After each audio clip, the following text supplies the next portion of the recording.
although plane crashes are not common, they are some of the most tragic accidents that can occur. Families who lose loved ones on flights that crash and disappear can usually only wait hopelessly as crews attempt to locate the wreckage and recover any survivors or give some form of closure for family members of those who did not survive. So today on Unexplained Mysteries, we will be looking at 3 instances where planes tragically crashed and were unfortunately only discovered much later, or not at all.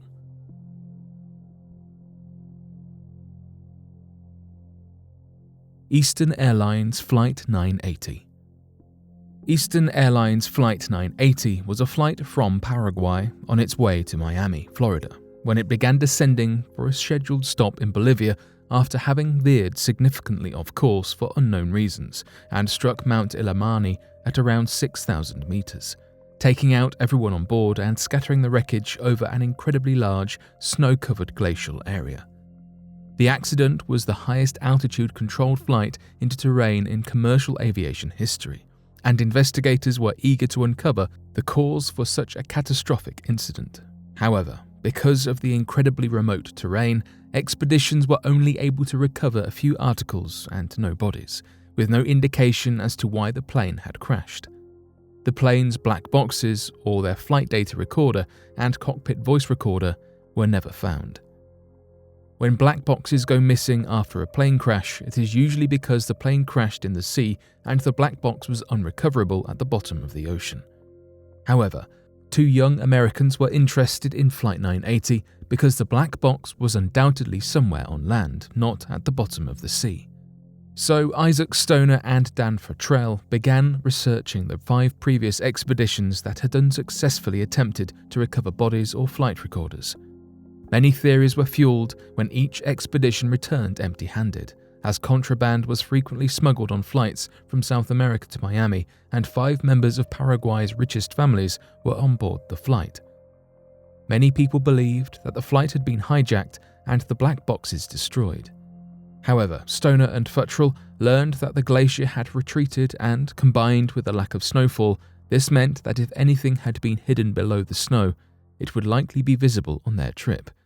If there was a time to find out if the black box was still on that mountain, this was it. The men prepared for the 6,000-meter elevations that they would reach by sleeping in altitude tents at night and performing upper arm workouts to prepare for ice climbing. Some of the wreckage had fallen down a cliff about 915 meters below the rest of the wreckage, and frequent avalanches also likely rearranged the wreckage, so they also plotted the possible alternative locations of pieces of the plane. They arrived in Bolivia on May 17, 2016, ready to begin the hunt. After a 2-day hike, they arrived at the wreckage of the plane, with mangled pieces of cockpit and personal items spread out over a square mile, in a sobering reminder of the tragedy that had occurred there. After searching with their team for a while, they uncovered a human femur and discovered 5 more body parts in different locations, which they buried and marked with rock piles for later recovery. They found many more parts of the cockpit, along with thousands of likely contraband reptile skins, but no sign of a black box until the final day, when Stoner found some metal with wires labelled CKPT VO-RCRD and a nearby spool of magnetic tape. After returning home with Bolivian sign-off from the US National Transport Safety Board Department to investigate the findings, they handed over what they hoped would be the cockpit recordings to authorities. Unfortunately, the metal turned out to only be the holder for the cockpit flight recorder, and the tape was a recording of a television show. But their expedition gave closure to many families who lost loved ones in the crash, as well as the hope that the black boxes are still up there on the mountain, waiting for discovery. Expeditions are already being planned to recover the human remains, and many hope that a formal government-sanctioned expedition to search for the black boxes will follow. Flying Tiger Line Flight 739. Sometimes the wreckage of flights are never able to be recovered. The Flying Tiger Line Flight 739 was one of these tragic instances. The Lockheed L-1049 Super Constellation was chartered by the United States military and was carrying 11 civilian crew members and 96 military passengers from Travis Air Force Base, California, to Saigon, Vietnam, on March 16, 1962. After a scheduled refueling stop at an Air Force base in Guam, it was headed to the Philippines for a final refueling before the last leg of its journey, when it disappeared without a trace and none of the passengers were ever recorded or heard from again. The last known position was a routine message radioed in from the pilot, giving the plane's location as about 450 kilometers west of Guam, before heavy radio static created severe communication difficulties. When the static subsided a little over an hour after the last message, Guam radio operators were unable to establish contact with the flight for a position report, and the plane was never seen or heard from again. What followed was one of the largest air and sea searches in Pacific history, with the Navy, Air Force, Coast Guard, and Marines all dispatching ships and aircraft to the area. The search lasted 8 days without stopping, as vessels crisscrossed over 500,000 square kilometers of ocean, searching for survivors or remnants of the aircraft. Several crewmen on a tanker in the near vicinity of the plane's estimated position reported seeing a light in the sky that was so bright it lit up the ship's decks, followed by 2 red lights falling into the ocean. The tanker immediately sailed to where the 2 fireballs fell, but were unable to discover any sign of a wreck in their ensuing 6-hour search. This observation caused officials to rule that the plane had likely exploded in mid-air, and the media and airline officials suspected sabotage. Backing up the theory of sabotage is the fact that a second Flying Tiger Line flight chartered by the military and departing from the same base at the same time as Flight 739 was also destroyed in a similar manner on the same day, but this ship was carrying secret military cargo. Officials have stated that the explosion of the Super Constellation during the normal operations was impossible, and that an explosion powerful enough to blow the ship completely apart must have been caused by something violent, as there was nothing on board powerful enough to cause such an explosion. However, as nothing was able to be recovered, there is no concrete evidence for this theory, and we can only guess at what might have happened.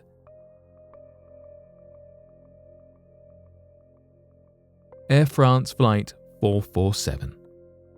Air France Flight 447 was an international passenger flight departing from Rio de Janeiro, Brazil, en route to Paris, France, on June 1, 2009.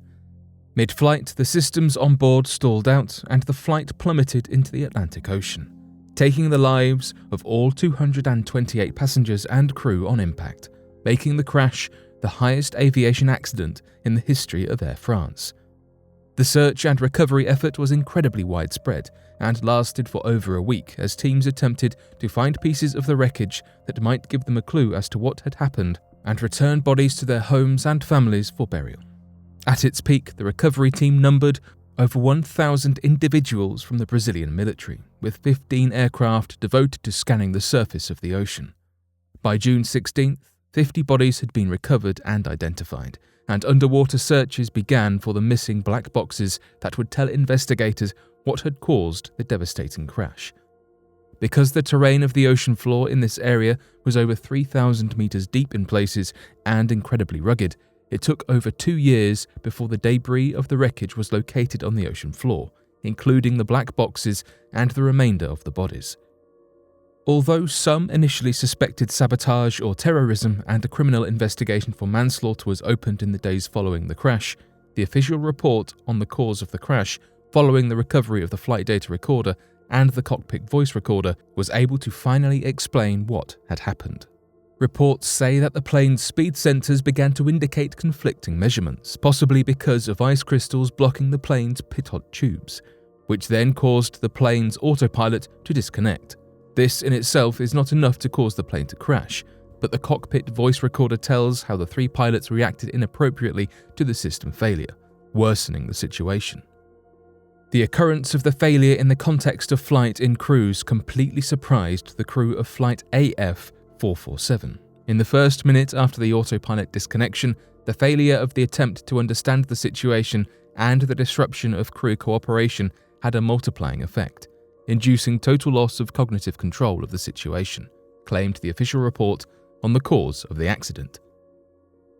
The plane stalled out in the air, triggering warning signals and a strong buffeting effect, but the crew never realized they were stalled and thus failed to take the proper recovery maneuvers, and in fact pointed the nose of the plane upwards instead of down.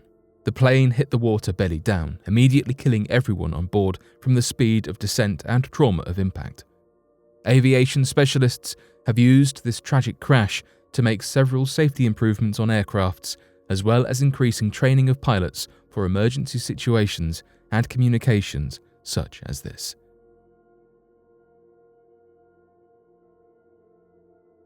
But what do you make of these tragic aviation disasters? Be sure to let us know your thoughts in the comment section below and help us by growing this community while working to solve these unexplained mysteries. Thank you for watching, and don't forget to subscribe for more videos.